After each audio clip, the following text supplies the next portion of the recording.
Tier 5 meet on Sand River in my T49. It's a Tier 6 match, so this one I have to be a little bit more careful than usual, but this is after all an excellent tank for being careful, for it is small, super stealthy, nice gun, and very, very quick. So I'm going to run up towards the hills in the northeast corner. I think it's actually one of the better starting areas for the T49 in the standard match because you've got good gun depression. You got the speed to get up there before pretty much anything else.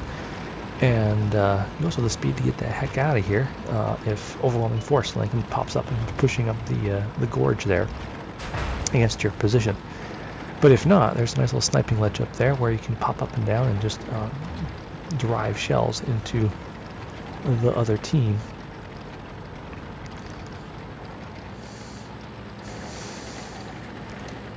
So, gonna be a few moments here as we come sneaking up here. Sneak, you know, T49. It's like the it's the rogue of the of Tier 5. It's quick, it's sneaky, it has a nasty stabbing gun, and you really would rather prefer to attack things from anything but the front. Because if you're in front of them, well, that means a good chance that they're gonna see you. And here I am, using my decent view range to try and see anything, but there's nothing down there. So I'm like, okay, nothing down there. Let's move carefully this way. Anything? We're gonna get a shot right here. Maybe not. So another thing, this tank bounces really well. Go carefully down here. Don't even suffer the slightest bit of harm here. They come rolling around. And so now I'm actually reaching the second hill, actually it's the far side of the gorge. This is where it starts getting sticky because it is actually possible something can pop up to my right side here because there is actually apparently a way up that little ledge, so I've never quite been able to figure out. And I'm going to sit here and try and snipe these guys. There will be a certain lack of success because they're in good hull down positions. You know, this gun is decently accurate.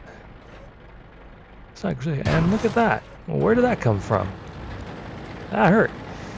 That was actually someone shooting at my tracers. Someone saw me popping shots and took a shot at whatever it was. They had no idea it was shooting up there. They just said, oh, there's something to shoot over there. Blang. And they quite nearly got me. Take a shot right there. Another miss. And at long last, I finally see, there's what shot me, the T1. I see this Crusader giving me a broadside. I'm able to pop a shot and I'm racing across here. But now I know I've been spotted. He was way too close, so I'm going to withdraw and pull back up into the better cover up here in these hills.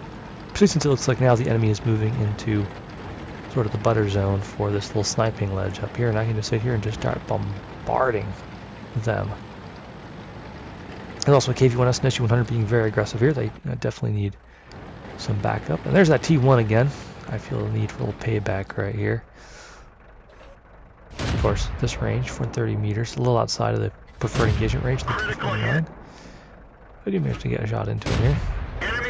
And he ducks out of cover, and this Panzer III-4 pops up. Alright.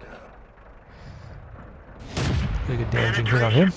Don't lead very well for the next one, just misses him.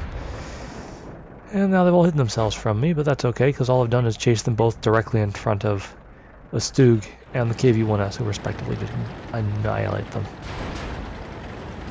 Feeling confident, we're now up 8-6.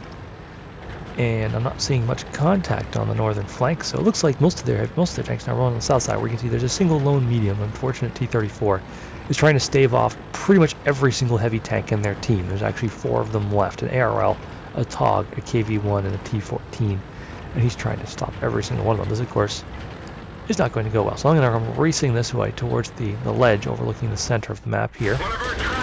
I'm being so enthusiastic about it, I accidentally track myself when I throw myself over a dune. Just because it bounces well doesn't mean it bounces every single time. You do it too hard, it'll still wreck your tank. Meanwhile, the other 2 tank destroyers that were up here, SU-100,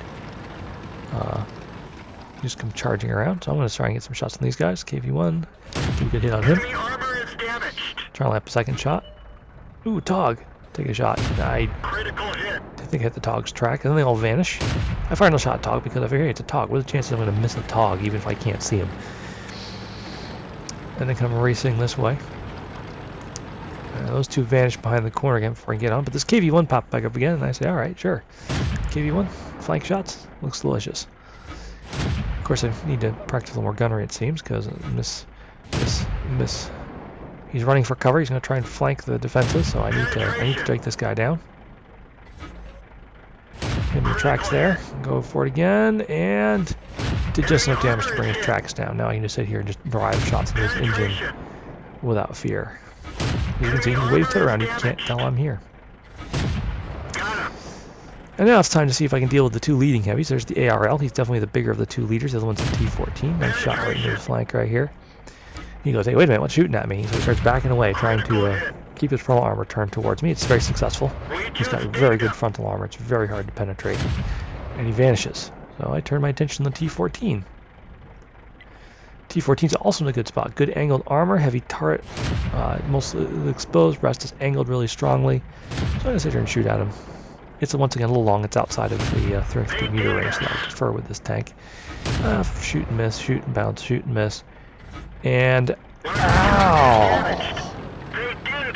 That was nearly death. I've got 19 hit points left. I just took a hit in the front from the ARL and the hit behind the VK301P. What that was is actually the TOG. The TOG actually exposed me. He was rolling down there in H4 and he got close enough that when I'm shooting he was actually able to break through a cloak of invisibility. And I paid an appropriate price for not being mindful of my surroundings. So now, we're going to try and deal with TOG here. Once again, broadside of mine, how can I miss? I've once again been spotted, so I roll back just in the nick of time. P takes a shot at me, and unfortunately for me, it falls short. So I turn around and go racing back towards the cap zone, because there's still the ARL over there, so I think the KV-1S managed to kill the T14, so now I'm going to put this ARL into a crossfire, so that he cannot possibly escape. Here I am right back where I just was, but this time with TOG gone, I don't have to worry about him spotting me, so I'm just going to start loading rounds into his side.